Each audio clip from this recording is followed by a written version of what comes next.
I thought today we would start our discussion by talking about what young people are being told. And I want to lay out a few ideas for you, and we can delve into this and we'll move on from there. So the view that's being put forward to young people of the role of human beings on the planet in relationship to the environment is essentially predicated on an implicit religious metaphor. And I want to lay out the metaphor, and I want to lay out why I think his claim that it's a religious metaphor is technically correct.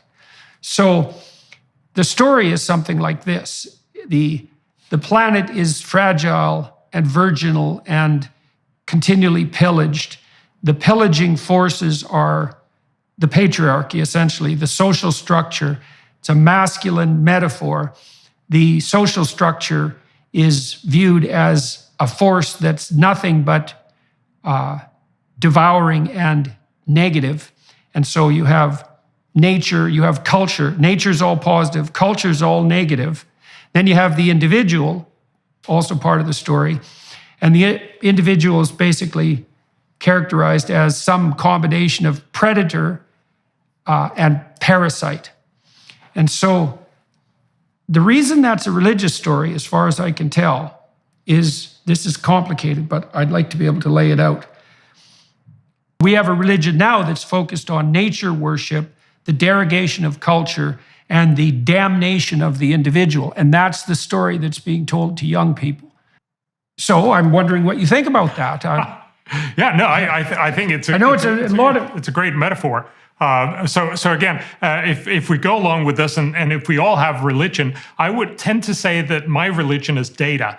There's a famous statistician that say if you, without data, you're just another guy with an opinion, right? We have a lot of knowledge about the world, and the reality is that much of this is built on stories and metaphors and things that we've heard, and it's probably not very conducive to understanding what the world is actually like. And I totally agree with you that everybody, not really just young people, but especially perhaps young people, are told this is the end of times. This idea of should you really have children? Should you really put them into this world, this terrible world? The world is going to end in whatever the number is right now, but 8 years or 12 years or whatever. The feeling is that this is sort of end of times. And that's very much, as you point out, a sense of we have this beautiful world that we somehow, this natural world that we've somehow despoiled and made terrible in so many different ways. And I would argue that certainly if you look back in time, this very clearly is a very modern way of thinking about the world. 200-300 years ago, we were terrified of nature because we really worried about the wolves out there. We were terrified about nature in the sense that it would kill us in all kinds of ways. Just think about one of the things I'll talk about a little later, smallpox, a disease that we've eradicated in 1978. But even in the 20th century, it killed about 300 million people. So, it killed a couple of, somewhere up to 5 million people every year. This is a terrible disease, and it was not the only disease that you were struck with. This killed royalty and everybody else. Nature used to be terrible. What has happened is that we have actually found a way to live such that we can now say we like nature, we love nature, we want to set aside lots of nature. Remember, most of European nations, for instance, cut down most of their forest to build navies, to fight each other. But the fundamental point is you get reforestation when you're rich, when you're well off, when you can actually deal with the issues. And so again, that tells you something that I think is incredibly important if we're actually going to have a good conversation. It is that you need to understand overall things are moving in the right direction and that we're much better off, with just one statistic. If you look at the number of people that die from climate-related disasters, so these are the disasters that we hear about all the time, floods, droughts, storms, wildfires, extreme temperatures, those kinds of things. We have pretty good data for that. We certainly have good data for the last 100 years. How many people die every year? Well, it turns out that in the 1920s, about 500,000 people died each year from those disasters. That's a terrible outcome of the world. How many people die today? If you ask most young people, if you ask most people in the world, they'll probably think that number has gone up, and it's just worse and worse. Nothing could be further from the truth. Last year, so the last full year that we have, 2021, less than 7,000 people died. We've seen a decline of more than 99%. Why? It's got nothing to do with climate. It's not because climate has gotten better or indeed really worse. We can't really tell in most of these impacts. There's a few of them we can, but mostly we can't. What has changed is our ability to handle it. That's why we don't die from smallpox. That's why we can afford to actually make sure we have forests. That's why most rich nations are reforesting. And that's why fewer and fewer people are dying from these disasters. So I think we need to tell that alternative story, if you will, that yes, you hear all these terrible things, and it doesn't mean that there are no problems. There's still lots of people that are terribly troubled from floods. There's still lots of people that are terribly troubled by droughts and all these other things. There's still a lot of infectious disease from both tuberculosis and malaria. The world is not fine, but the world is much better.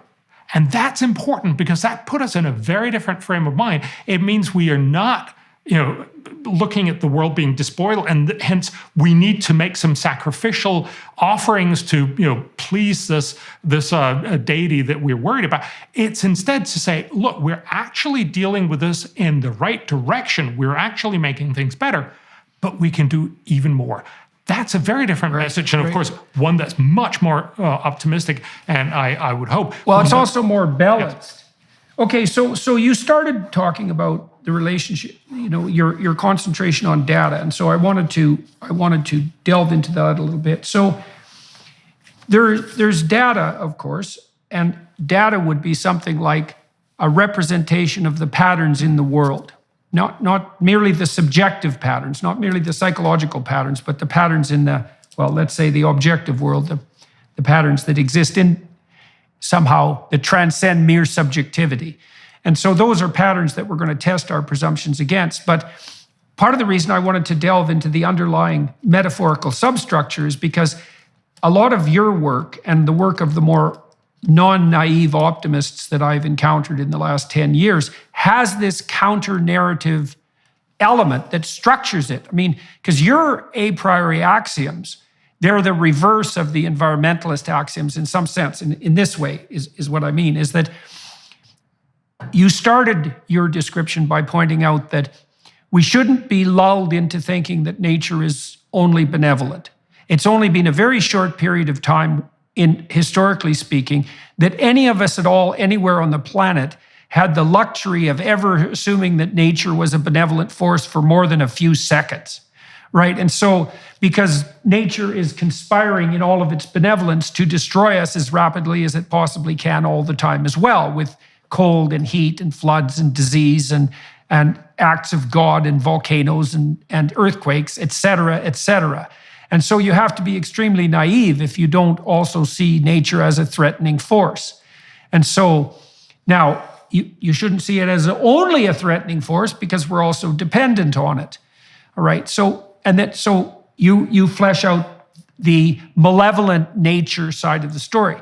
But then you also say, well, look, everyone who's listening, don't be so pessimistic about our culture, our Western culture, let's say, but the global culture even more broadly, because in many ways, we've been moving in the right direction. Things are a hell of a lot better by almost every metric you can imagine than they were 100 years ago. They're better by most metrics than they were 50 or 20 years ago. And not just a little bit better, a lot better.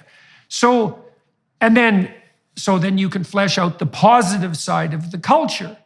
And then on the individual side, you can say, well, there are people who are predatory and there are people who are parasitical, and everyone is subject to temptation and failure to hit the mark, let's say. But by and large, people are striving in the right direction. And you can view human beings as a positive force, even though there's some ambivalence about that. And so that fleshes out the story.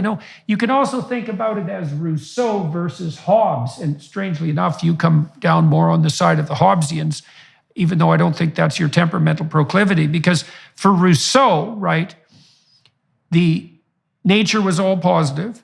we were turned into negative creatures because we were perverted by our socialization, and human beings, well, for Rousseau, human beings were innately good, assuming that they weren't warped and twisted by culture. But Hobbes had the alternative viewpoint. Hobbes said, well, the state of nature is chaos and war, and we need a strong socializing force in order to integrate and organize us so that peace can obtain. And I've thought for a long time that a comprehensive worldview melds Rousseau and Hobbes. It's the same comprehensive religious idea in some sense, is you need a representation of nature that's positive and negative.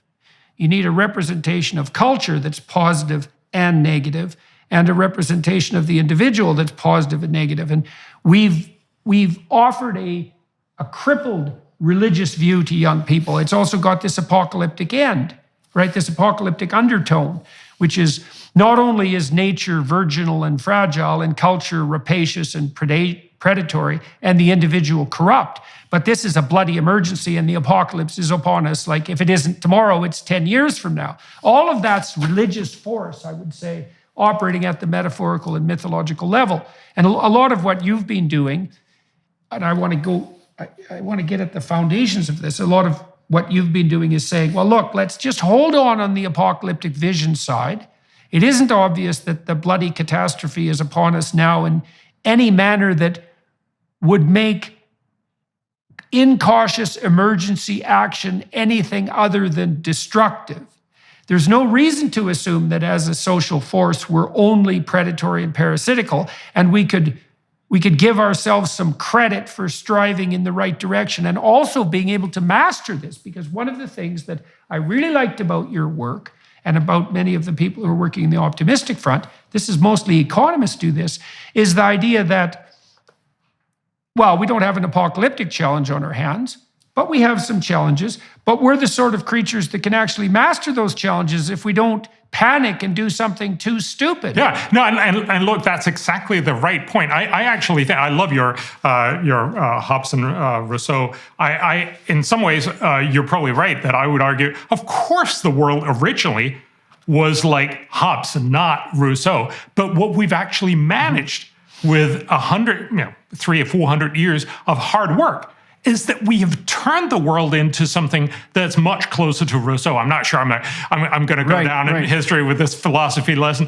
But yeah, the fundamental point is what we achieve is by making the world safer for us, by actually achieving to make sure that people don't die from smallpox and that they don't die from all these other things, that we can actually produce a lot of the things that we need for our world in a much more sustainable way. Remember, if you look at the history of, for instance, fire over the last 10,000 years, typically whenever humans come around, they just burn the whole stuff because it's in their way. If you're Indian, we have lots of evidence to show that Indians just burned large tracts of land because it brings out the animals. It makes them defenseless, and you can kill them and you eat them. It makes a lot of sense. But that's really destroying nature. What we're doing now, of course, is to a very large extent that we grow very efficient food so that in rich countries, at least in countries that have sufficient resources to actually care about other things than just surviving,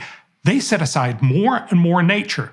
That's why, just in Denmark, where I am right now, we used to have about a third of the country covered in forest. Then we cut about all of it down. So we're down to about 2%.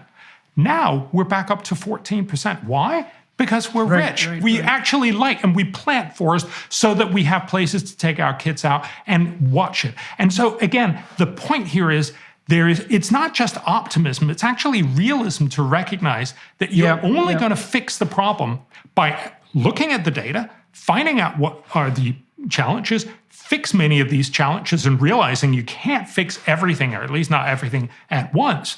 So you fix the most important challenges that takes the least resources to get the most impact. So, fundamentally, and again, this is what the economists love to say, the ones that have the biggest bang for the buck. But in reality, it's much more about making sure that if you can only do some things, sometimes you do the smarter stuff first. And that's what's brought us to here. And that's why we should stop saying it's the end of the world. but still recognize that there are plenty of troubles around. And again, also, just let's remember, we're sitting in two developed countries where we're very well off, where we're not worried about, neither smallpox because we've eradicated that, but we're not worried about tuberculosis either. We're not worried about not having enough food. We're not worried malaria. About all these different things that most people in this world, so, by far over 4 billion, so probably more like 6.5 billion of the 8 billion we are on the planet, are worried about every day. And that's why I'm also really frustrated with this way that we're very often so focused on saying, for instance, on climate change, which is a real problem, we're saying it's the only problem, and then we forget about all these other things where we could help much more, make sure that people are saved much better, and that they could also then eventually get to a point where they would want to, preserve nature and think about other things than just simply making sure they survive the night. Okay, so we talked about some of the reasons that this new quasi-religious view of the world and our place in it might have arisen. Your point was that, well, because of technological progress, we've been able to begin to view nature as a much more benevolent force than we ever had the luxury to before. But there's some other social pressures, let's say, that are pushing this narrative forward that I think are worth delving into. You mentioned one when we just had a bit of a preliminary conversation, is that there's a huge competition for people's attention online, and that competition has intensified dramatically in the last 20 years because there are so many voices clamoring for everyone's attention all the time. And one of the advantages to an apocalyptic vision is that it is attention grabbing. And so any narrative that tilts towards the apocalyptic is likely to get magnified in online communication because things are good and slowly getting better isn't much of a headline. And there's nothing novel about it. Okay, so that's another possible contributing factor. Can I just give you one? Yes, please do. Our World in Data, it's a wonderful website, and they point out, I love the statistic. We have no sense of how many people we've lifted out of poverty. So over the last 25 years, it's in the order of almost 1 billion people. So every year for the last 25 years, we could have had a headline in every paper in the world, everywhere around, telling us yesterday, 138,000 people were lifted out of poverty. How come you never hear that? That's just an astoundingly amazing thing. And yes, there are still many problems. Yes, there are still many poor people. But the fact is, 200 years ago, we used to be almost all extremely poor. There was a few royalty and that, and then it was 95% of all of us had what is typically known as $1 a day, but it's really 2.15 now. But the fundamental point is we were incredibly poor.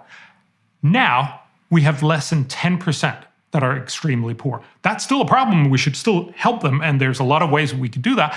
But that is one of those many stories that you don't hear because it doesn't generate clicks. Yeah, well, part of it, and it's a deep psychological problem too, is that we are structured psychologically so that the negative has more impact than the positive does. And that's a very difficult bias to work against when you're in a situation where you might be making the case that the positive should be what's predominating. It's like, well, fair enough, but that isn't exactly how we're wired. And I suppose that's why, because we can be 100% dead, but only so happy. And so it's conservative in some sense, and I don't mean politically, to be a little more hyper alert to the negative than to the positive. But that's a tough thing to fight against when the negative can grab attention, especially when it's blown up to apocalyptic proportions. Okay, so there's a couple of other things I wanted to delve into there too. So there's this psychologist, Jean Piaget, and Piaget is very interested in ethical development and cognitive development. He developed a stage theory of human cognitive and moral development across time. And the last stage in his sequence of cognitive/ethical transformations was the messianic stage. And not everyone hits that, but more philosophically sophisticated young people pass through something approximating a messianic stage. And it occurs somewhere between the ages of 16 and 21, which, by the way, is the right stage of life to bring young men into the military if you're going to do it effectively. Like there's a whole radical process of neuronal pruning that takes place between age 16 and 21. That's analogous to what happens between the ages of 2 and 4. It's almost as if at that point you die into your adult configuration, right? So because you're pared down to what is only going to work for your environment. Okay, so now one of the psychological consequences of that is that when young people are in this stage of development and they're looking for how to separate themselves from their parents and to maybe even move beyond the narrow confines of their immediate friendship group, they're trying to catalyze their identity with a broader social mission.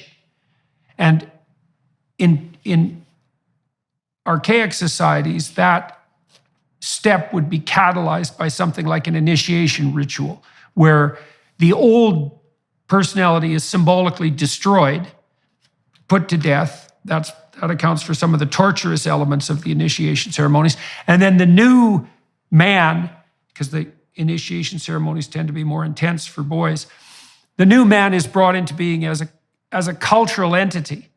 And then he's aligned with the mission and purpose, let's say, of the tribal unit. It's something like that. Well, right now, I think the radical leftists on the environmental side have been very good at capitalizing on those urges, because what they offer to young people is this, but it's pathological in some real sense, because it's a shortcut to messianic moral virtue. So the idea would be, well, there is an apocalypse. We need to save the virginal planet. So there's a bit of a St. George thing going on there to protect the virgin, let's say. And the way to do this is to become something approximating an activist who's dead set against the evil patriarchy and the predatory and parasitical individual. And you can understand why that's attractive, because it does offer young people a grand vision. They're now protectors of the planet. They're participating in something that's beyond themselves. But the problem with it is that it's an invitation to a very one-side story, and it's got this terribly destructive anti-human element. And so well, I'm curious about what you think about that. I think it's a very good metaphor for how the world in many ways have come to work. I think you're absolutely right. It's a very sort of stimulating and very easy message to fall into. The world is terrible, but here's how we can help. And the story very easily become, I'm going to help by cutting tons of CO2. Now, again, I bring my data points to this. And so I think there's two parts of it. I mean, first of all, I think we should recognize it's wonderful that young people, and really everyone, wants to do good. We should encourage that. We should. That's wonderful. And again, it's part of the fact that we're now well off, that we can stop worrying where's our next meal coming from, and then we can start thinking about, so how are we going to help the world? But the reality is that when we're being told this, it's the end of the world, and hence this is the only thing that matters, we're very likely to make very poor decisions. I mean, if it was true, if there was a meteor hurtling towards Earth, the only thing that mattered, and it was going to, sort of wipe out the whole world. The only thing that matters was to get this, the space shuttle or the whatever, the Starship or whatever, up there and deflect it. That's what we should be focused on. But that's not the right metaphor for climate change. It's a problem, right? And it's a problem that we, in many ways, as we saw with that statistic I told you on before, the fact that we've seen dramatically declining levels of people dying from climate-related disasters, because we can actually adapt to much of this, and because we can predict it, we can make sure that people become more safe from these things. It's not the end of the world. It is a problem, and saying this is the only problem makes us very likely to make really poor decisions, because we only focus on this and forget all the other. Let me just, one other thing. So I think there's 2 points to it. One is that thinking it's the end of the world and thinking this is the only problem make you forget all the other problems. But also when you look at then, what are the solutions that are typically offered? They're terribly inefficient. So they will typically involve something along the lines of saying, I'm going to forego driving my car, which will at best have virtually no impact. It's not that, please do it if it makes you feel good, and especially if it works into your plans, but it's not how you solve the world. And, people will talk about going vegetarian. Again, great thing. I'm vegetarian, but it's not going to save the world. You need to get a sense of proportion. Most of the things that people talk about are small fractions of what it'll actually take. And what they're really suggesting, and what everybody's now talking about, is this net zero idea that we need to cut all carbon emissions from all economies by 2050. This would be enormously costly and also terribly, terribly fatal for many countries, especially the poorer countries, who basically keep alive by having lots and lots of access to fossil fuels. One way of just seeing that is right now, half the world's population survive on nitrogen that comes from fertilizer, that comes from natural gas. We have no way of knowing how we could possibly get enough nitrogen to feed most of the world if we went to net zero. We saw a small example of that. It was a very badly performed example in Sri Lanka, but still it's worthwhile to point out. You cannot actually feed most of the people on the planet if you want to go organic and go net zero right now. And that tells you a story, because as Norman Borlaug loved to point out, one of the Nobel laureates that actually helped save 1 billion people or so, he said, I look around the world and I don't see 4 billion people willing to give up their lives, right? So there's no 4 billion volunteers to say, all right, I'm not going to be here. We need to be realistic about this and say, the current solutions are often very counterproductive. So stop believing it's the only problem and stop arguing for bad solutions. Okay, so let's talk a little bit about that too, from a motivational perspective. So we have this appeal to the messianic urge of young people, but now here's how the appeal gets warped. Because it is the case that each young person should take their place as a responsible, productive, and generous member of the broader social order. But that's really difficult. That's genuine moral effort.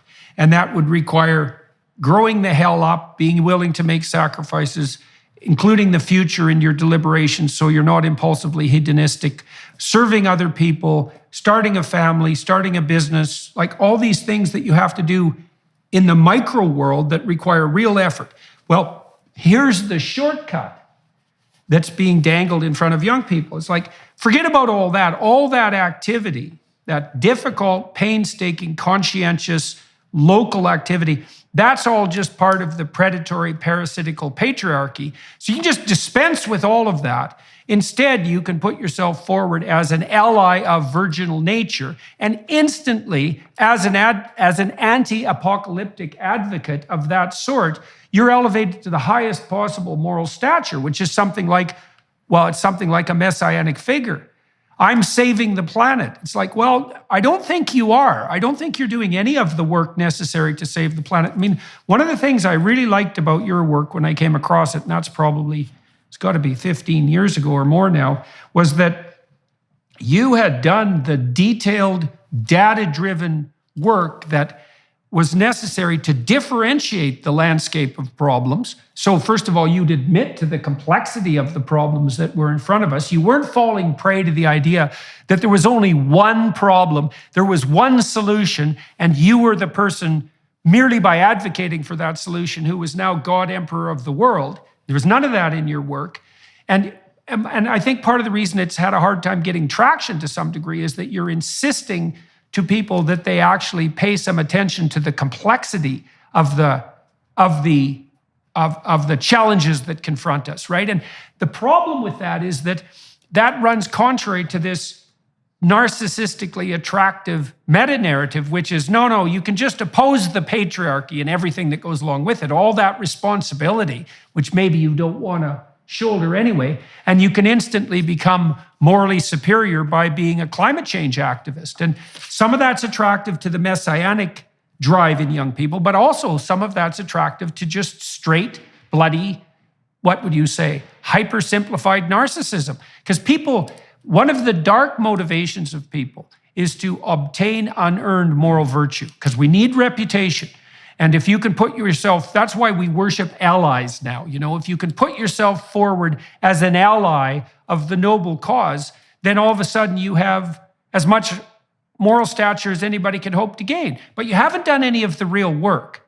And the real work is the devil's in the details and the data in relationship to the real work. And so one more thing to add on top of that. So there's this enticement that we're offering to young people. It's like, well, here's a worldview. We can identify the villains. The villains are culture and the predatory individual. You can be an ally. Now you have overblown moral virtue merely because you're on the right side. And then you don't have to think through any of this because you've already got the story right, even though it's a one-pixel story. So that's a very bad moral trap. But then there's something darker going on too. You know, in Epstein's book, Fossil Future, he cites some of these, the more radical environmentalist types who say things like, I think it was McKibben he quoted, who said something like, as far as I'm concerned, the vista of an unspoiled river, so any natural environment that's completely untouched by human beings, is so valuable that one person or a billion isn't worth that. It's something very close to that. And so there's a malevolent anti-humanism that's at the bottom of this too, which is also, it's part of this metaphor. It's part of the idea that intrinsically, human beings are something like a cancer on the face of the planet, or a virus, or a biological force that's gone wrong, a Malthusian nightmare, and that only that which is completely unsullied by human beings, untouched by human hands, is intrinsically valuable. And you can put that forward as a moral claim and say that you're on the side of nature, but the flip side of that is, yeah, like if there's too many people on the planet there, mate, which of them do you think should go? And exactly how are you going to bring that about? And so that's the dark side of this like apocalyptic environmentalist utopian narrative, is that human beings are categorized as evil in and of themselves, and all human activity as evil. And you know, one of the things that we've discussed is that not only is that a pathological viewpoint and extremely dangerous, but interestingly enough, it's probably also counterproductive from the hypothetical perspective of the environmentalist utopians. Because if the goal is to produce a greener, more biodiverse planet, let's say, then it seems to me, this is something we can discuss, that the evidence suggests very strongly that if you make people richer, we can talk about what that means, if you make people richer in a benevolent manner, or at least you get the hell out of their way, then they start caring about the environment in a distributed manner, and you get a positive relationship between the remediation of absolute poverty and environmental awareness. So not only does this narrative not solve the climate problem and destroy the economy, it actually I think it makes the climate problem a lot worse. And we're seeing that play out in Europe right now. I think there's a number of things to unpack here. So I think you're absolutely right that we have very good evidence to saying if people are better off, they're much more likely to be environmentally concerned.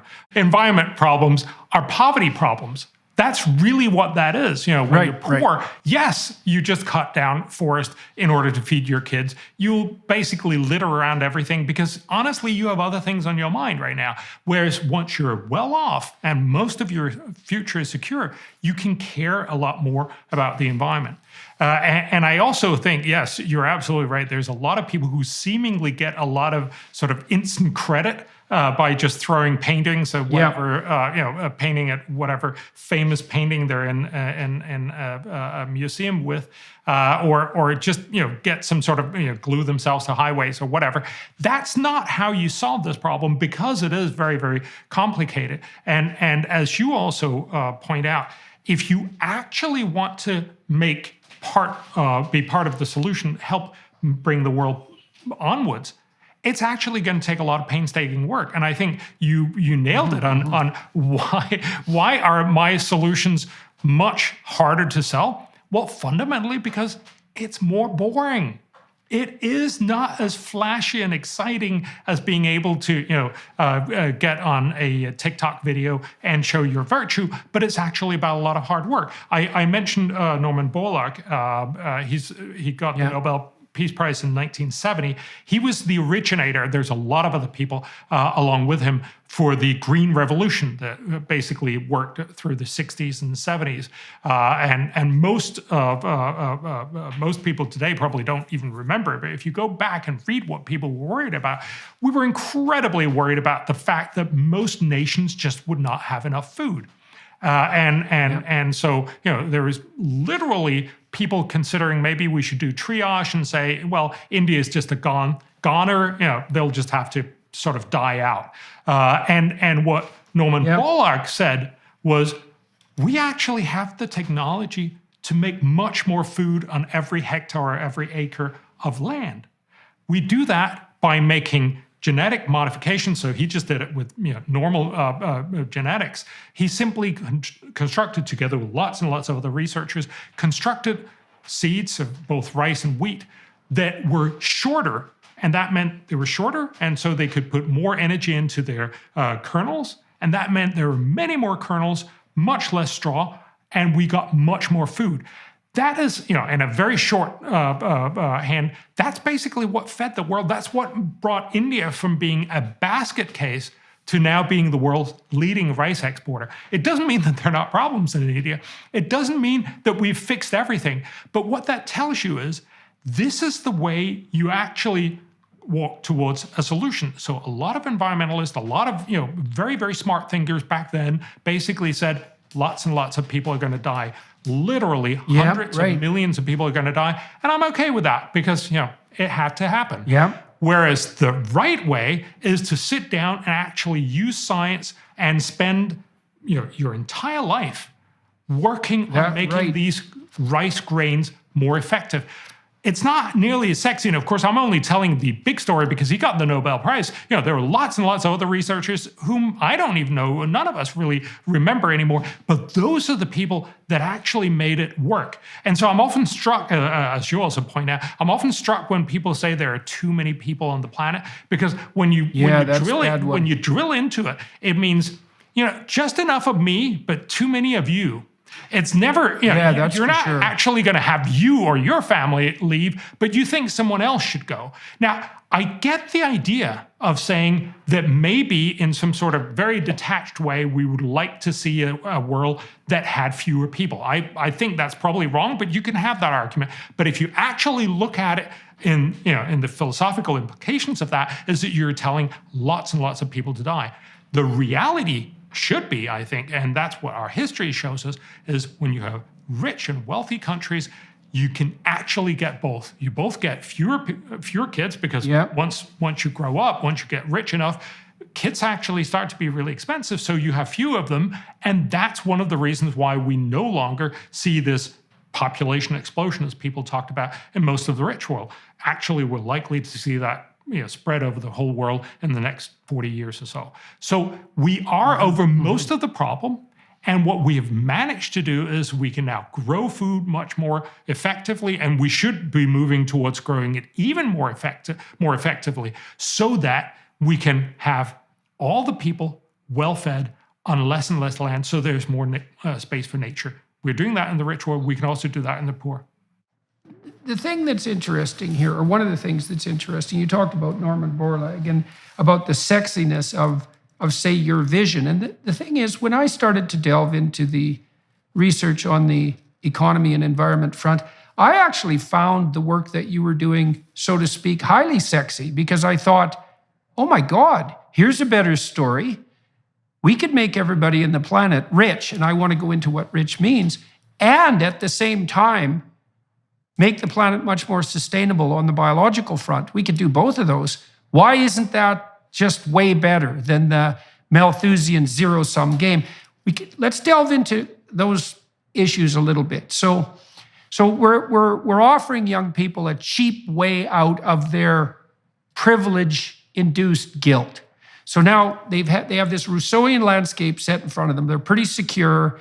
They're pretty comfortable. They're not going to die of malaria or smallpox. They have enough to eat. They have educational opportunity. But now they're scrounging around trying to figure out what to do with their life, because they need to justify their miserable existences to themselves. They need something meaningful.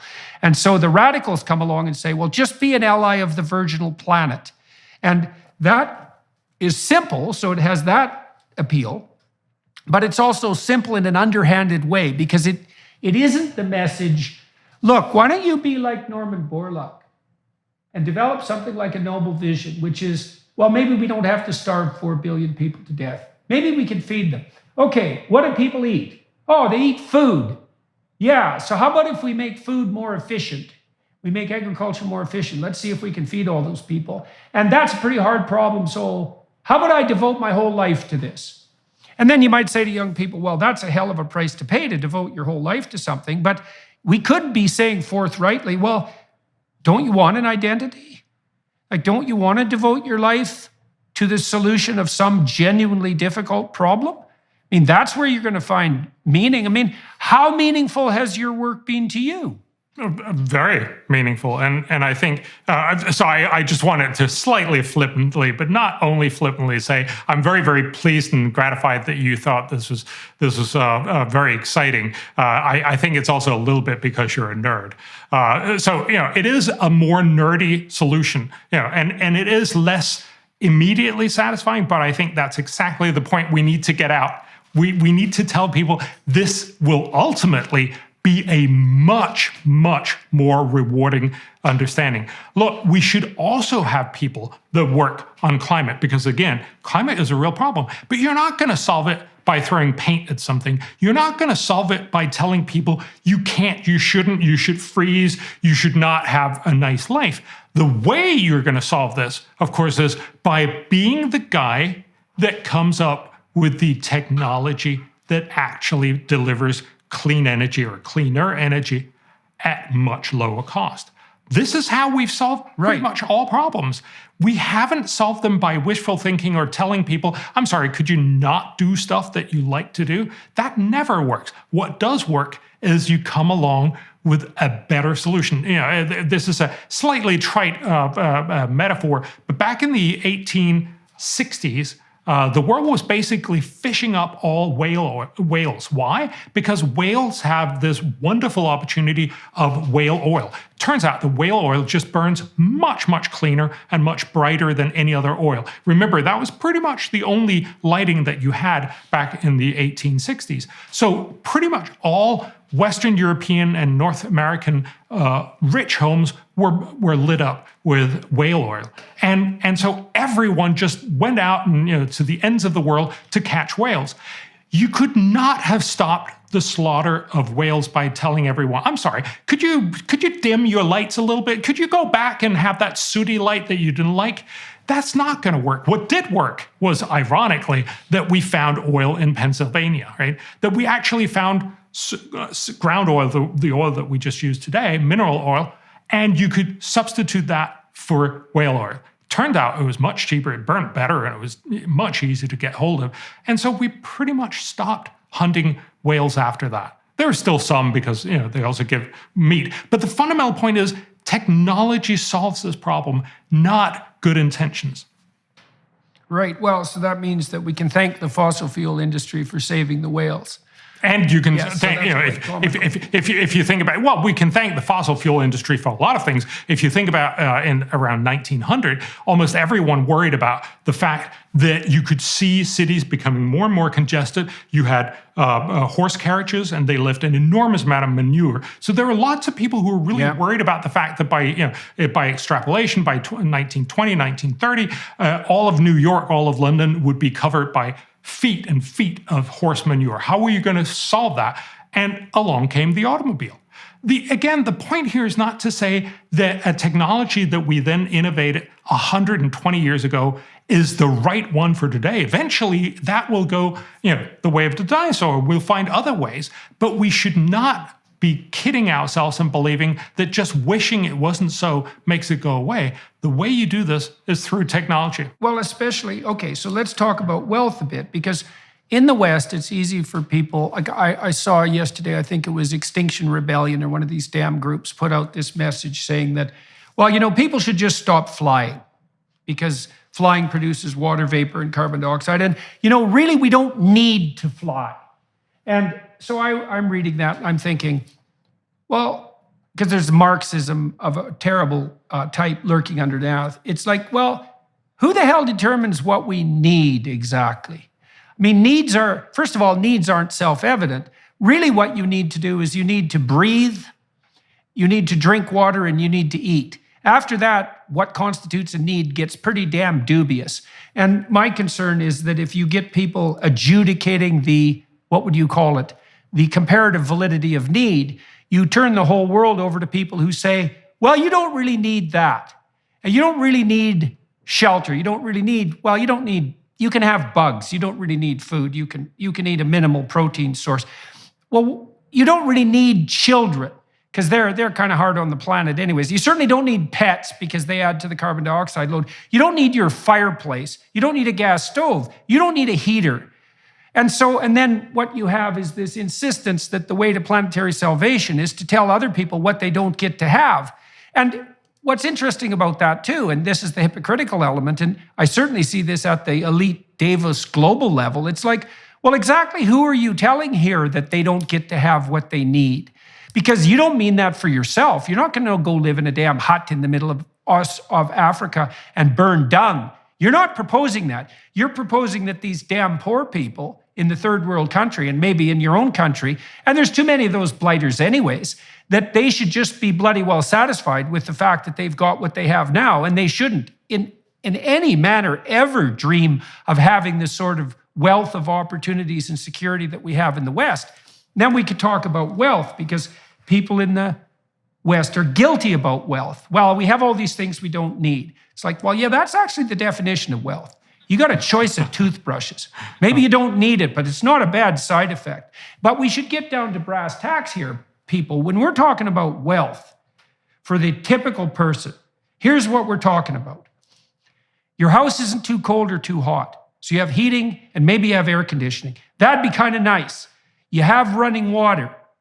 You have good sanitation. So you have a toilet and you have clean water. You have a plentiful supply of high quality food that you don't have to spend all your time scrounging around to deliver, and it's reliably sourced. And your children have the opportunity to live healthily, and to be educated.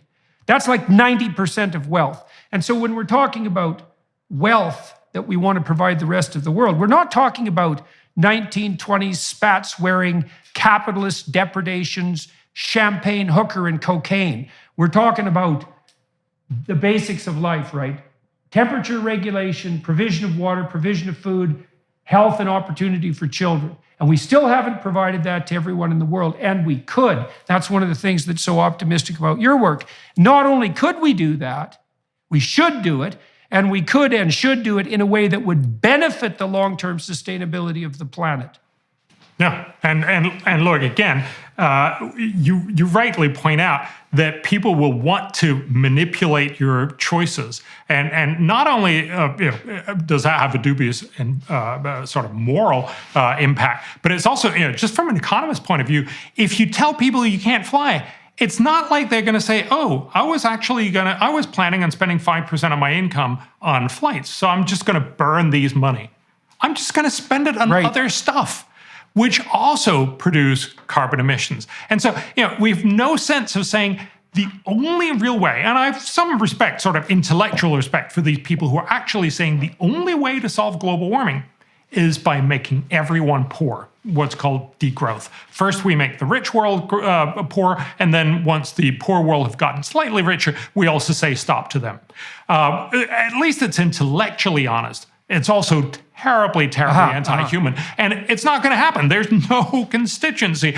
No politician would ever get voted into office, or if he or she actually delivered on it, would get re-elected on that sort of platform.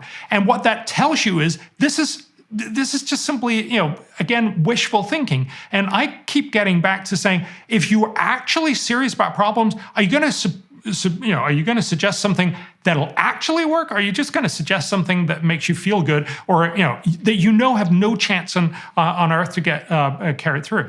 Again, there is an argument, and I think there's a legitimate argument for putting a carbon tax on things. That's a simple way that we make regulation that says there's a global bad here, we tax it, and then you put that global bat into your considerations. But that's how you solve it efficiently. And of course, the reality of that is that in any realistic formulation of this, people will fly slightly less.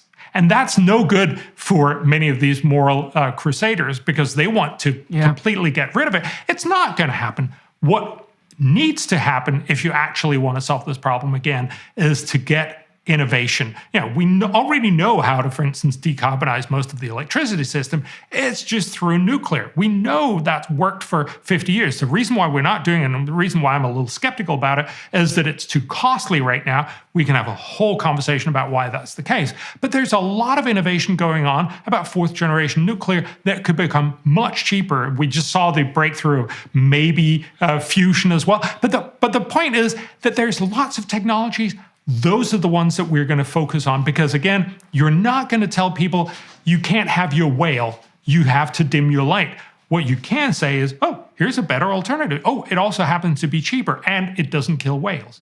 No, and so the degrowth model is predicated on the idea that, well, let's lay out the ideas, that really there are too many people on the planet and the people who are there now, especially the rich ones, are consuming far too many resources per capita. And so the only way forward to a sustainable planet is through degrowth. Okay, so let's take that apart. First of all, who's going to impose that degrowth? Like, can you imagine the totalitarian state that would have to be built in order for every single one of your purchases to be monitored, which is really what the plan is in some real sense? I mean, that's just a terrible, nightmarish vision of petty tyranny everywhere, where every single move you make is analyzed in terms of its overall planetary consequence, and only calculated by people who do not have your best interests in mind, by the way. But worse than that is that there isn't any evidence whatsoever that if you use this strategy of degrowth and you make people poor, that you're going to get anything approximating the beneficial effect that you propose. I mean, let's look at how this is already playing out. So what has Germany managed with an approximate degrowth strategy?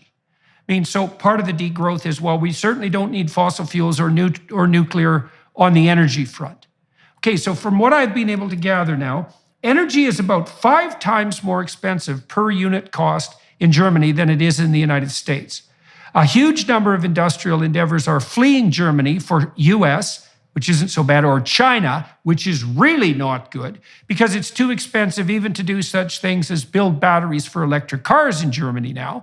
But also, you might say, well, that's all worth it, because now we have all these renewables, and the place is much cleaner, and if we have to pay a price in terms of loss of industrial productivity, c'est la vie. But I read the other day too, and I hope this is accurate, that Germany has fallen to something underneath the 100th position in the world in terms of emissions per unit of energy produced, because as we've moved foolishly and precipitously towards unreliable renewals, especially on the wind and solar front, the Germans have had to, especially because they killed their nuclear plants, they've had to turn back to coal. And so now they're burning way more coal than they used to for 5 times the electricity price and unreliable power to boot. And so this degrowth philosophy, which violates the presuppositions of economic motivation, let's say on a psychological and economic front, is not only going to demolish the industrial structure, make the poor much poorer and more desperate, but it's going to bring about worsening of the conditions for environmental sustainability, and very, very rapidly. Now, we're also seeing in Europe, and you can comment on this a bit, is that because we're now in an energy crisis, a foolish energy crisis, that people are starting to deforest Europe, and they're starting to burn peat in Ireland again because they have to heat their damn homes. So even by the standards of the environmentalists themselves, perverse though those standards may be, the degrowth philosophy is completely unsustainable politically and psychologically. Because you're just not going to tell people, you can let grandma freeze in the dark. Yeah, I think you're absolutely right that it's not going to happen. People are just not going to allow that. And they won't accept that sort of tyranny as you're talking about. You would need much, much more than anyone would be willing to offer up. Just to give you one sense of it, for the average American, some estimates indicate that going net zero would actually cost you in the order of $12,000 per person per year by 2050. You know, that's just impossible to imagine that anyone would ever accept. And also, I think we need to separate. There's been this tendency in almost all conversation to totally muddle climate and environment. Now, environment is a lot of other things, and it's, for instance, air pollution and all these other things that are fairly, local to you. So degrowth would actually solve climate change because we would stop producing. It wouldn't solve a lot of the other environmental problems because now we would start, burning everything else, and we would be terribly poor, and life would be horrible in so many other ways. I think fundamentally we just need to get back to realizing that when you're saying, and these protesters will glue themselves to the roads and say, we don't want you to use any fossil fuels. But of course, when they come back in their lives, they're crucially dependent mostly on lots and lots of energy produced by fossil fuels. And they would probably, most of them, not be willing to give that up. And if they're not even willing to do that, of course they're not going to get anyone else to do that just by gluing themselves on highways. What they're going to do is if they could come up with a new innovation that was cleaner than anything else, if they, instead of gluing themselves to the road, would actually take up university, go and figure out, and it need not be a solution to climate change, but one of those solutions, but one that was actually effective, then of course they would have done real good in the world. And so again, I think that's the sort of purpose of our whole conversation, to say, stop believing this is the end of the world, because it's not, but also stop believing that the solution to the end of the world is to glue yourself or to just be gloomy or tell everyone we should just stop with everything. The solution is smart technologies. The solution to the end of the world is not to become a frightened tyrant that says, oh my God, the sky is falling. I need all the power now. I need to make these centralized decisions. These centralized decisions are going to affect every single element of your life and your children's life, assuming you get to have children at all. And that's going to bring us towards a more benevolent planet. It's like, none of that's true. There's not an apocalypse. You don't get to be a frightened tyrant. We don't need centralized top-down control of absolutely everything we do. And even if we did have all of that, what we would get wouldn't be the positive outcome that everyone who's on that side is touting. What we'd get is the same kind of centralized planning disasters that we've seen play out time and time again over the last 100 years all over the world. This is, every single way you cut this is a bad set of solutions. Now, I want to steel man it a little bit. So, the idea that there are too many people on the planet is actually predicated on, you might say data, which is one of the weird things about data, is that if you take a petri dish that's full of a nutritive medium and you put a mold on it, the mold will grow until it eats all the available nutrients and then it will all die. And so that's a kind of limits to growth model. But the world in that model is a encapsulated petri dish, and the biological agents are mindless single-celled organisms. So you might say, well, that's not a great metaphor for human beings, because first of all, human beings aren't mold or viruses or cancers. We're a very strange breed of creature, because we can think and we can react and we can modify the environment and we can modify ourselves. And so it isn't obvious at all. People say, follow the science. The science is Malthusian. We're all, microorganisms in a petri dish or rats in a colony. We're going to overpopulate till we devour everything. It's like, I don't think so. First of all, why would you use single-celled organisms as the cardinal metaphor for human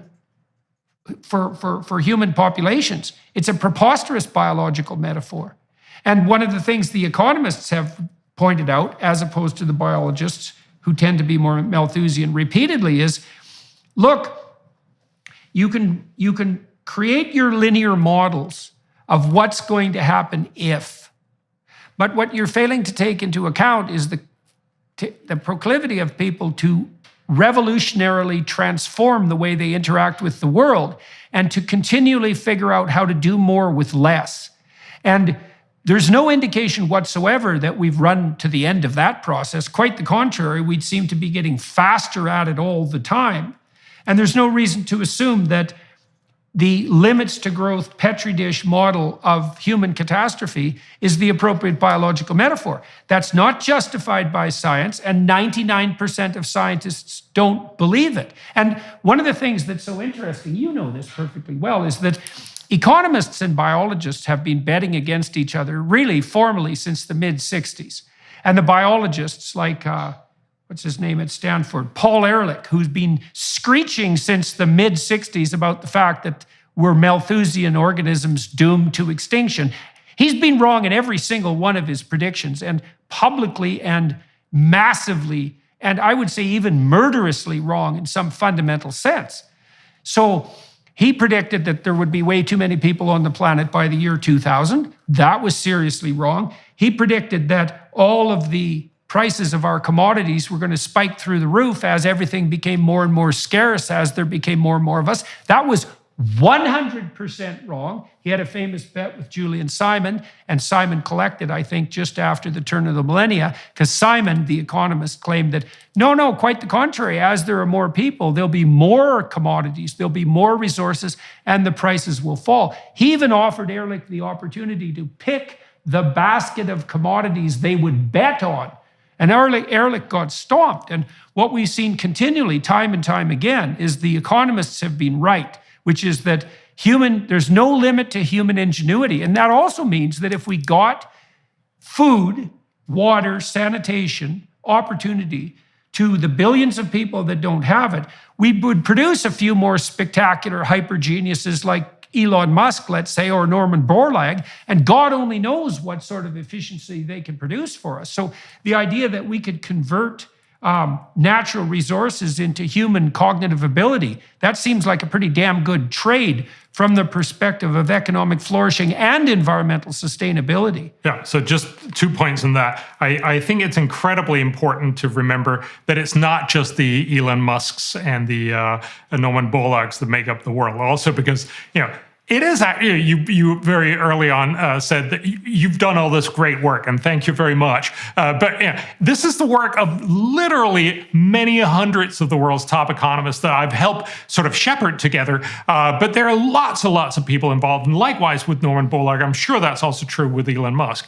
And so the fundamental point is this is about getting everybody on board with this, and that's also why I'm so excited we have this conversation, because I think this is about telling you don't need to be Elon Musk to be on this positive side of history.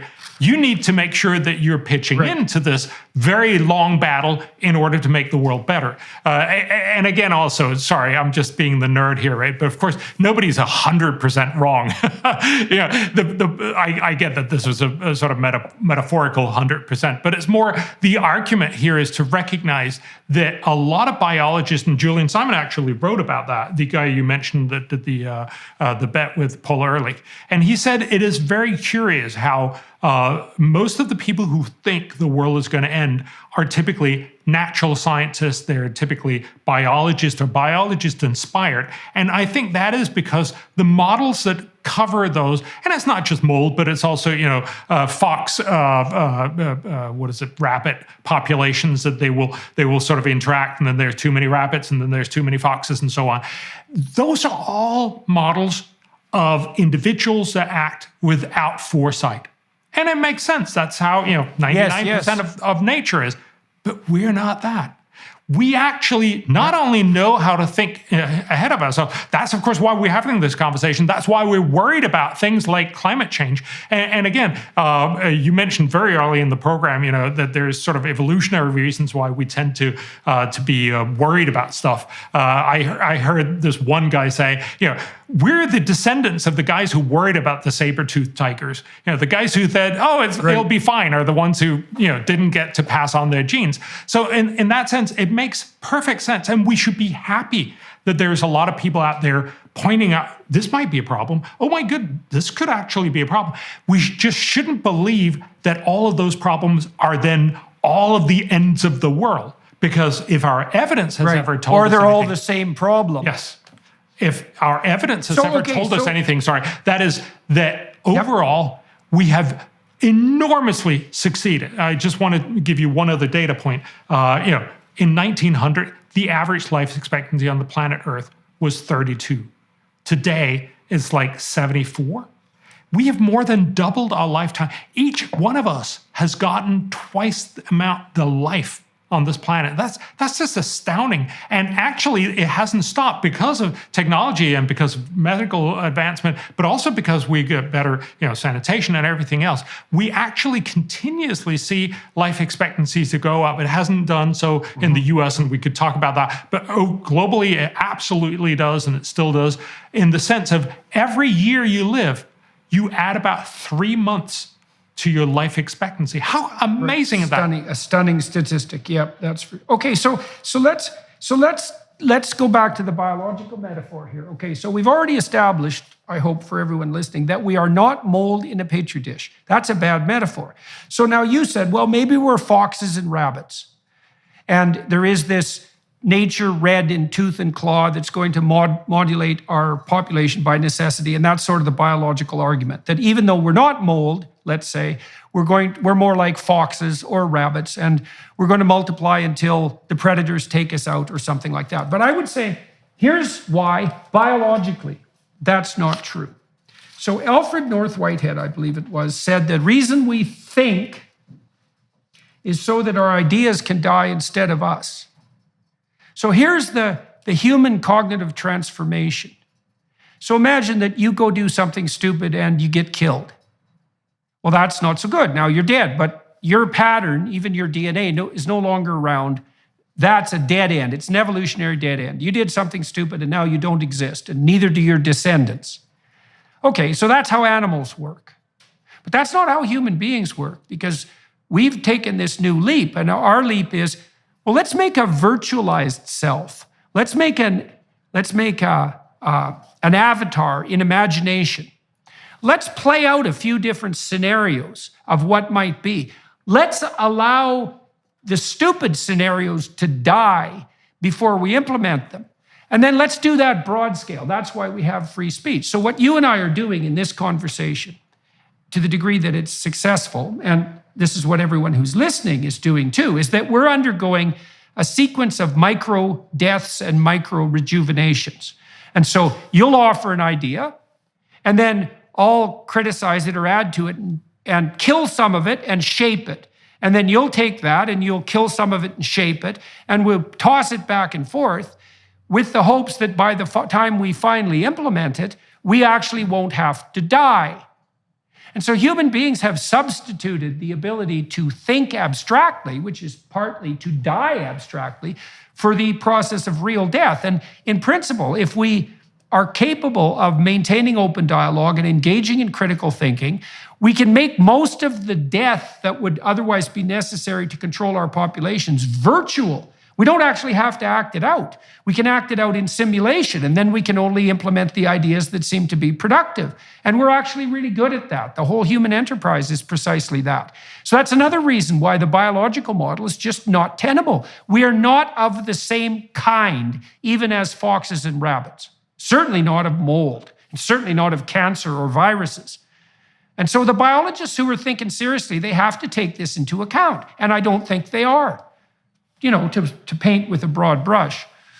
No, and I think that is why you have all these economists telling us, actually, in many ways, we have moved on and we're much better at fixing problems. And I think it gives a better way of thinking about problems, that you say, yes, it's great that there are people out there pointing out problems. I'm happy that organizations like Greenpeace are there, because they point out and nip at the heels of corrupt officials or governments that don't do their job, and simply tell us these are potential problems.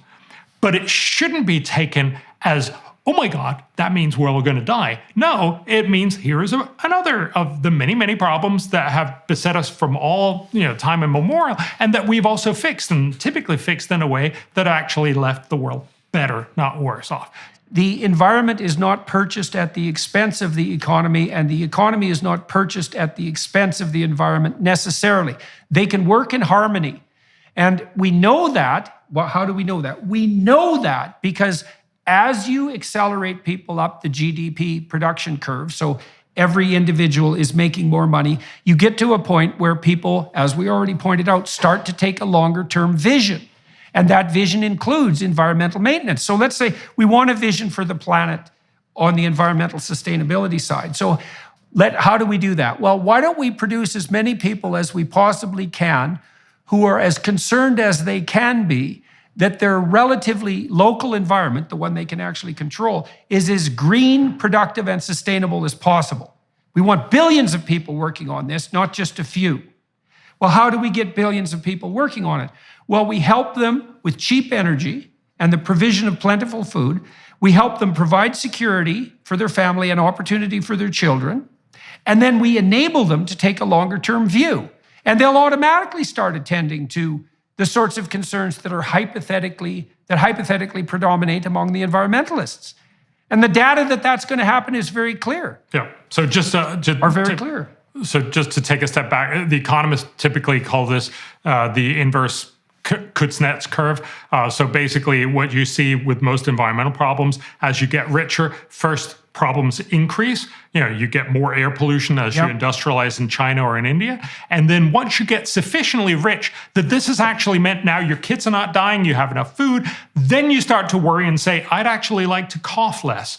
And so you get the other side of this. So there is a sort of intermediate disconnect. So once you start getting people out of poverty, they actually get more pollution. Now, if you lived in that situation, you would undoubtedly make the same decision. You would say, I'd like to have more food and more opportunity for my kids, and then I'll cough a little bit. That's, remember, what we also did back in the 1800s when pretty much all cities, in Europe and the US were terribly, terribly polluted, but we were getting richer and richer. So there is this disconnect for a short time, but it's very hard to imagine that the right way is to say, well, then let's not at all start down the route of getting much better off and actually living in a world that we both like and that where we'll actually be worried about the environment in the long run. Well, it's not like the developing countries are going to go along with this anyways. They're just going to tell us colonials to go take a flying leap, which is exactly what they should do. And because basically what we're telling them is, well, we got pretty rich and we're pretty happy to fly in our private jets to Davos and think about the globalist utopia. But we don't think you guys should have any of that. And, the faster you get at being poor, the better. And there's just absolutely no likelihood at all that places like India and China are going to do anything but lift a middle finger to us when we do that, and rightly so. And then on the pollution front, we should differentiate that a little bit. It is true that as the world got more industrialized, and that will happen in places like China and India, that air pollution increased, for example, particulate production increased, but it increased, you could argue that it decreased inside houses as it increased outside houses. And so even that wasn't a clear downside on the pollution front because, well, your work has indicated this quite clearly, or at least you've brought it to people's attention. In the developing world, because people burn dung and wood, very low quality fuel with high particulate content, many, many young people around the world are dying every year, and elderly people as well, because of indoor air pollution. Yeah. We have no sense of this. So, 3.5 billion people in households, mostly in the very poor South, they basically, as you say, cook and keep warm with dirty fuels like dung and cardboard.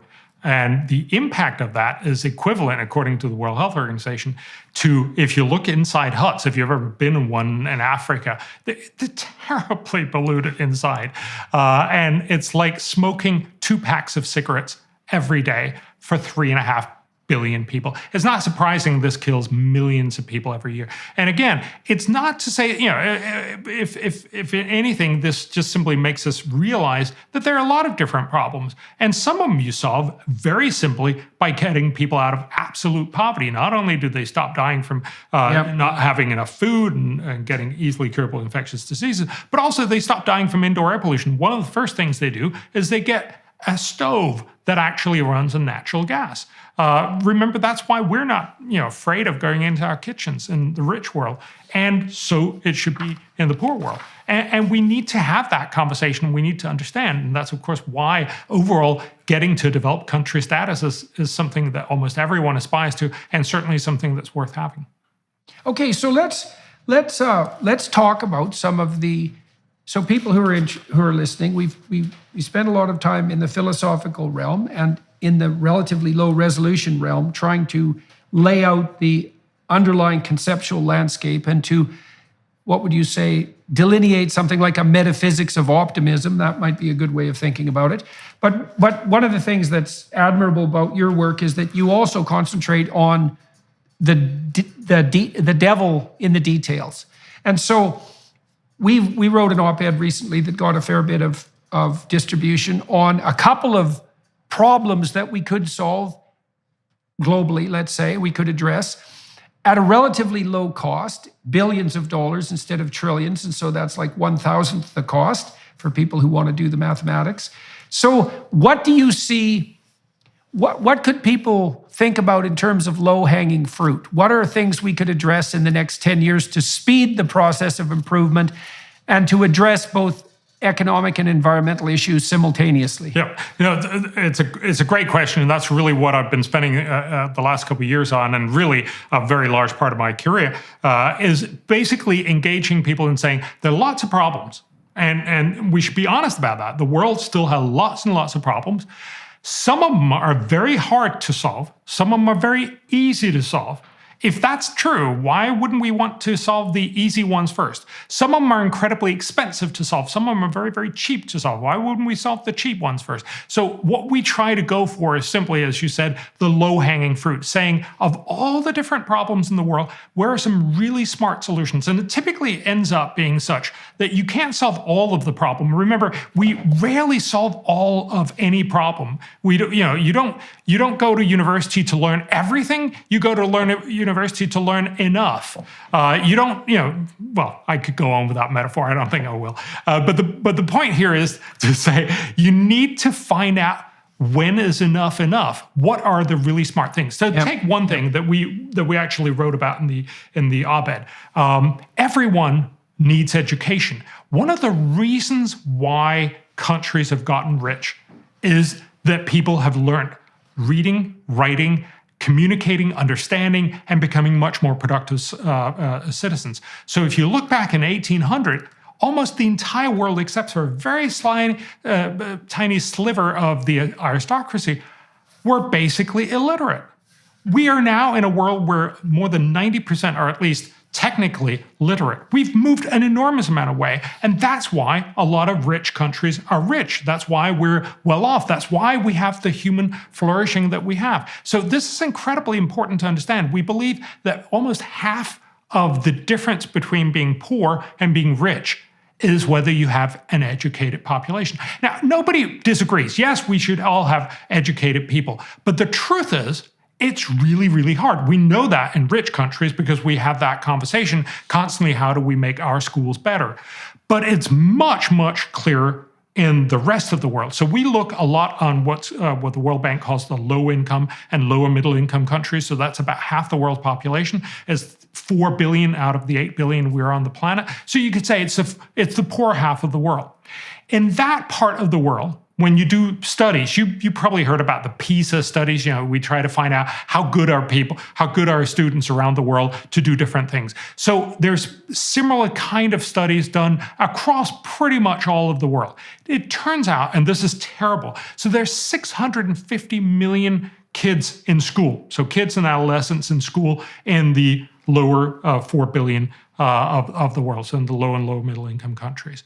Of these kids, 80% cannot read and do math in any reasonable way. And let me just give you an example of what that means. It's not, rocket science. It's, for instance, you let them read a statement like this. VJ has a red hat, a blue shirt, and yellow socks. What color is the hat? 80% of the kids can't answer this when they're 10 years old. Likewise, a 10-year-old's math question would be, we have 6 pieces of cheese. What is the way to divide this to 2 people so each get the same amount? And again, about 80% can't. The right answer is 3, by the way. But this is really depressing. And the truth is, we don't know how to fix this. We know a lot of ways that don't work. So for instance, in Indonesia in 2001, the parliament decided they spend about 10% of public expenditure on education. So a lot of money on education, but they decided we're going to do more. So they decided we're going to put in the Constitution that we need to spend 20% on education. That's potentially a great thing. You really want to help the country. So what they did was they built a lot of new schools. They got many more teachers. So they went up from 2.7 to 3.8 million teachers. They now have one of the lowest class sizes in the world. They have great teachers. They have lots of teachers and they're really well paid. Unfortunately, you couldn't tell the difference in the outcome on students. They were still just as bad. And of course, what that tells you is, so there's this wonderful study, it was called Double for Nothing. We basically, in Indonesia, paid twice as much and got nothing out of it.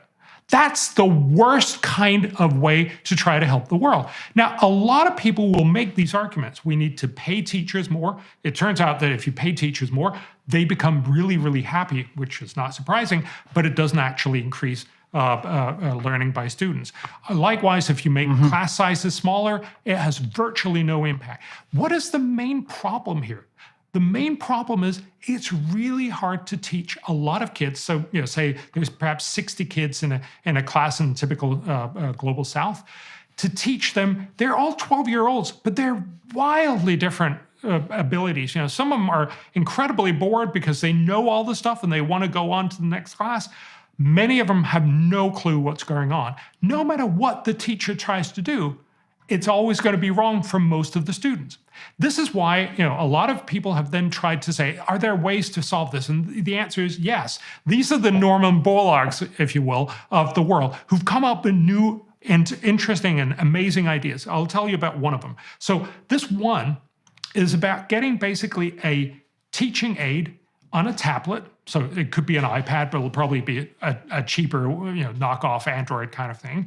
And then it teaches you at your level. So what it does is it starts asking some questions and you can pretty quickly find out what is actually your level. And then it'll teach you through that school year. So 1 hour a day. This is partly because then you can actually still have most of the school running as it usually do. Then it also means you can share the iPad or the tablet with many, many other students over the day. If you have 1 hour a day for a year, the amazing thing is we now know that you can triple the learning. You can actually make kids learn 3 times as much, as if they'd gone to school 3 years. Now, remember, it's a low-quality school, so it's not as amazing as it sounds, but it's still much, much better. Yeah, but it's an improvement. Well, what it means, Bjorn, is that you're now putting children for an hour a day into the only place that learning actually takes place. So we've known this, psychologists have known this for 100 years. So this psychologist named Vygotsky, Russian psychologist, came up with this notion called the zone of proximal development.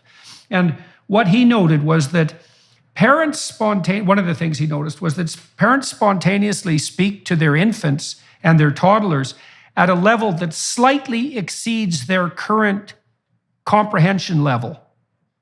And they do this automatically. And so you can imagine that there's a horizon of learning, and the horizon of learning is the place that's optimally challenging for you. That's the only place. That's also, by the way, on the border between order and chaos, technically speaking. That's the only place that learning ever takes place. And so if you have a classroom full of 12-year-olds, say 60 of them, some of them have an IQ of 70, which means no matter how hard you try, no matter how much effort you expend, you'll never get them beyond the basics of rudimentary literacy. And some of them have IQs of 145, which means those are kids who could learn to read at 12 to 1,500 words a minute and who'd be capable of operating at the highest end of cognitive development. They're all in the same class, Well, obviously, you can't pitch to the middle of that because, as you said, you'll make a shambles of it. But the data that you're laying out in terms of the effectiveness of this technology is an indication of the utility of finding that zone of proximal development. That's what people talk about, by the way, when they talk about the zone, being in the zone. And I like the particularity of your solution too, because you're saying, well, look, we need to educate people. We need to educate them because educated people generate more of the wealth that provides security and opportunity. Literacy is core to that, and say basic numeracy. You can't even operate a computer without that. And then we have some very efficient technological strategies that are also cost effective where we can target and solve that particular problem. It's very particularized. And that's also a lovely vision. It's like, why not make education cheap and useful? It's incredibly simple. And also remember, there are lots of other solutions. Don't first focus on those. Focus on these incredibly effective ways. So, we talk about, and there's lots of different data that shows how do you make sure these tablets don't get stolen? So you need a place that you lock them up for the night. How do you recharge them? You need a solar panel. You need all that cost. You also need some people to operate it. But all of this has actually been proven. So one of the things that we've helped do, and this is by no means just us, is now Malawi, one of the poorest countries in the world, is actually aiming at, over the next 4 years, to spread this out to all of their schools. So that's more than 3,000 schools, and they're going to get this out to all 1 to 4 graders, fourth graders. That's an amazing achievement. Again, this is the kind of thing that will make Malawi richer because they'll become more productive in the long run. So we do the whole cost and benefit calculation. So this will have real costs. We're talking about several $1 billion if you were going to do this globally. But billion is a very low number when you're thinking about how much we're spending on some of these other problems. As you mentioned, it's not $1 trillion. And secondly, it's going to dramatically improve all of these countries to become better so that they'll both be better off to have human flourishing, but in the long run also have better environment. We actually then try to say, well, so for every dollar you spend, how much good do you end up doing? Turns out that you make so much good that it's equivalent to $54 of social good in the long run. So every dollar in, $54 out. And this is based on which is 54. That's $54 more that you could go off and do some more good with too. Yes. So, although remember, because again, one of the things much of this is somewhat out in the future because that's what education is all about. Yeah. Of course, but we have this reflexively anti-capitalist notion in the West often that lurks at the bottom of some of the metaphorical realms that we've been discussing, that there's something suspect about wealth. But the thing about wealth is that if you use it ethically, it's life more abundant. If you use that ethically, then part of the utility in gathering wealth is that hypothetically you can go, well, first of all, make more wealth with it, but you can do good things with it.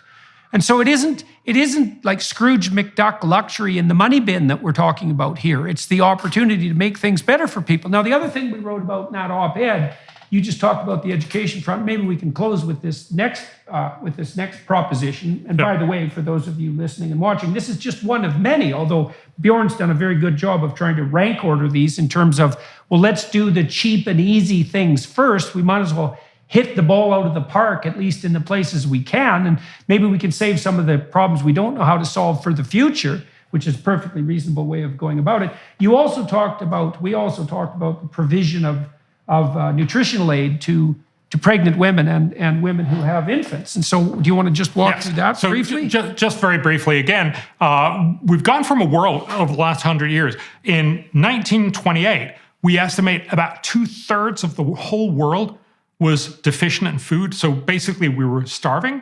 2/3 of us were starving. Today, that number is down below 10%, but that's still very high. That's still about 800 million people. So there's still a big problem. Again, we can have diminishing problems to still want to do something about it. How do you fix this? Well, in the long run, you actually need to get much better productivity in agriculture, and we have some other solutions for that. But it turns out just giving out lots and lots of food is not only very expensive because you actually have to distribute it, it also typically destroys local agriculture. If you give out all the food, then they don't have any incentive to produce it next year, and you actually end up very easily make more problem. We have a few really good solutions. One of them is this, and that's the one for pregnant women. So one of the things with pregnant women is they basically start off the next baby, right, in their bodies, and they typically have very low levels of vitamins and minerals and nutrients. Now, again, if we gave them all the nutrients, that'd probably be better, but that turns out to be really hard. But we can give them all the necessary micronutrients, vitamins in a pill. We already do that in a simple sense because we give them what's known as vitamin A and, I'm sorry, I'm just blanking on that. Some other thing. That's sort of in the standard package from the World Health Organization. But if we expand that, the pill will be a little more expensive. But remember, we already have the whole infrastructure in place to hand out this pill. It's one pill every day for every pregnant woman. That's about 50 million pregnant women we're talking about every year. So it's not a small operation, but it would actually be fantastically cheap because we just need to exchange that pill. It's already being done there. We just need to get many more produced and get them distributed and get some more information out. And if you do that, it means that the child will be born with a better possibility of developing its own mind. We know that because if you're not born early or if you're not low birth weight, you have better chances in your life. So we can basically make about 50 million kids better chances next year. If we did this, it'll cost in the order of $140 million. So it's, literally peanuts that we're talking about. But if we did that, these kids would grow up. It would basically mean that somewhere between 2 and 3 million more kids would be better at school. They would go longer. They would learn more. They'd become more productive. They would help their countries become richer. Again, this is a simple thing, and it's a very well documented thing. And we know that if you spend $1 here, you can do about $38 of social good. And again, this is not just making up more value or McScrooge, as you were talking about. This is actually making sure that really poor women can make the life for the next generation much better. The point here is not that this is what you should be doing, but it's one of the many things that you could choose and say, look, I want to do something that actually matters and that has huge impact, rather than just go with, oh my God, the world is terrible, and then I'm just going to give up, or I'm just going to go for these cheap, easy virtue signaling. This is about, there are a lot of technologies, there are a lot of innovations where we can actually make a lot of good at very low cost, very effectively. Isn't that what we should be doing for 2023? Okay, so let's sum up this conversation. I'll sum it up briefly, and then let's see what you have to add or subtract from that. So we started by talking about the underlying metaphysic or even theology of the current worldview, and laid out the proposition that we tend to insist that young people see the planet as a fragile virgin and culture as a rapacious predator and the individual as a parasitic predator, and that has its echoes in the a priori religious landscape, but that it's a very one-sided story. And the corrective to that story is, well, nature can be pretty damn hard on us and needs to be tamed and controlled in a manner that's sustainable. We should be extremely grateful for what our culture has provided us with, not least the ability to look at nature as though it was benevolent. And we shouldn't be so damn hard on individual people, because for all their flaws, they can be Norman Borlaug, for example, or the people who worked along with them, who are genuinely contributing not only to a much more productive and generous economy, but also doing that in a manner that's beneficial on the environmental front. And so we need to balance our viewpoint, and we need to stop terrifying young people into apocalyptic nightmares by insisting that the world is going to collapse and that all the power should be given to terrified, centralized tyrants. So that's the first part. Then we talked a little bit about the motivational landscape for that worldview, is that people are being enticed into these apocalyptic views, partly by being offered an easy pathway to moral virtue when they're susceptible to that need. And so it's all about climate, it's all about carbon dioxide. There's only one problem.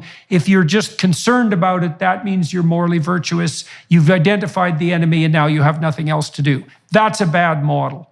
The proper model is for people to develop a theory of the world and of their own action that's as sophisticated as the actual problem set, and to be willing to devote mature time and energy to the solution of a set of real problems which we could solve.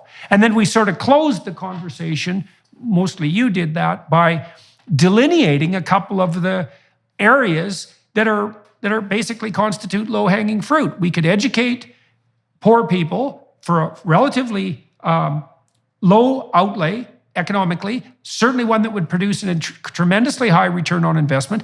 We already know how to do that. The infrastructure is already in place. And we could do the same thing on the nutritional front. And then we'd have fewer starving and stunted children, and they'd all be more well-educated. And why wouldn't, and then we also pointed out, being wealthier and being more intelligent, they'd also be more likely to take a long-term view of, let's say, ecosystem sustainability, and they'd start to work in a distributed manner to serve the environment locally. And so, like, why the hell is that a bad idea? That seems to me like a really good idea. So anyways, that's my summary of the conversation. Do you have anything that you want to add or subtract to that? I think it's a great summary. I think it really just summarizes into, you got to stop believing that this is the end of the world. That's not what the data shows us. And we've talked about that for a number of different things. So we live much longer. We're much less poor. So there are many fewer poor people. Air pollution, for instance, indoor has gone down dramatically. We know how to solve many of these problems, and we are a smart species, so we will keep on learning how to fix this. Yes, this is not about moral virtue and just showing up and saying, I want to do good. This is about the long, hard grind of the Norman Borlaugs and all these other guys that actually helped us think out what are smart ideas. That's what this third idea was then, or this third part of the conversation was really about. There are a lot of smart things. Do you want to be part of that? I would love to, for all of us to be part of that. And I think that was part of why we also wrote this op-ed. It's sort of the new year is a place when you start talking about, so, what do you want to do? What do you want to do for next year? How do you want to look at the world? Stop being scared. Start thinking about, how can I help? And wouldn't it be amazing if we actually had a lot of more people saying, I want to help. I want to be one of the guys who help get these tablets out in a developing country somewhere. I want to be the gal who focuses on making sure that we get these cheap tablets out to pregnant women. I want to help push forward these very simple ideas and, of course, come up with new ideas. This is the way we solve problems. This is the way we actually make the world even better. Right. Well, that was the other stream that I didn't summarize, is that we'd also talked about the fact that the mold in a petri dish model, biological model of human existence is not appropriate. Neither is the fox and rabbit model, is that we have the capacity to generate and kill new ideas constantly. And we're very good at testing them in those countries where there's freedom of expression and freedom of thought. We're very good at testing those ideas. We're very good at implementing them. We've learned continually how to make more with less. We're getting better and better at that in every possible way, especially as our computational power increases. And so what that would mean is that if we could shed the apocalyptic pessimism and encourage young people to work diligently towards a mature and integrated vision of the economy and the environment, invite them to participate as people whose basic destiny is to make the world a better place for people and for nature itself, that's a viewpoint that's much better, that's much more likely to lift people out of abject poverty and also to produce a greener and more sustainable world. Well said.